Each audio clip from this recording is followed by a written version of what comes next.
Huwag mo pindutin. Nunood yung alaga namin, oh. Wag. Oh, tama na, ilipat. tama na.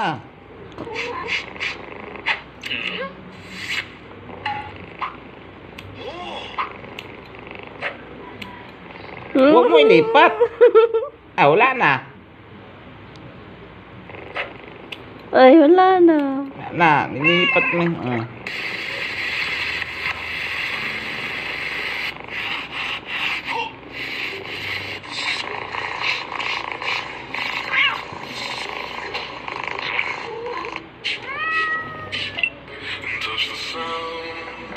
Yung iba. Hindi ko na ililipat. Wala na. Ayun na, nood na ikaw, nood na. Nood na nga, hindi ko lilipat. Hindi na. Babalik natin. Babalik ni esposa. Ito, Miming. Ayan na. Ayun na, ayun na. Ayun na, oh. Ayun na, nood na ikaw, nood na. Ayun na, oh. Sa kanilang master, kung ang master nila ay magkakapera, ay ang pagdikit nila dito. Malakas kasi ang mga pakiramdam ng ating alagang pusa.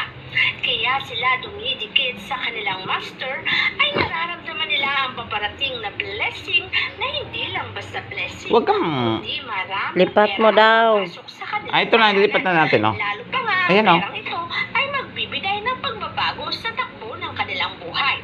Kaya naman kung napapansin mo na madalas ang pusa mong alaga ay naghihintay sa iyong pag-uwi at ayaw humiwalay sa iyo, mapapagtulog o kaya naman kahit anong gawin mo ay nakadikit, senyales siya na naaamoy niya ang paparating na pera na magbibigay ng pagbabago sa takbo ng buhay mo. Kaya Tama. bang isa sa mga senyales na Ayan na, Ming, oh.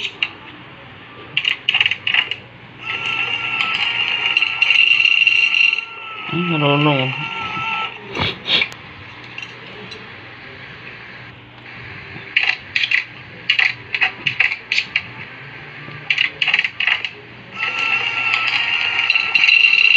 Tumeo.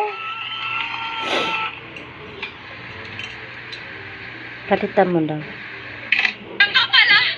Kanina ka pa ba nandyan? Hello? You love Dada?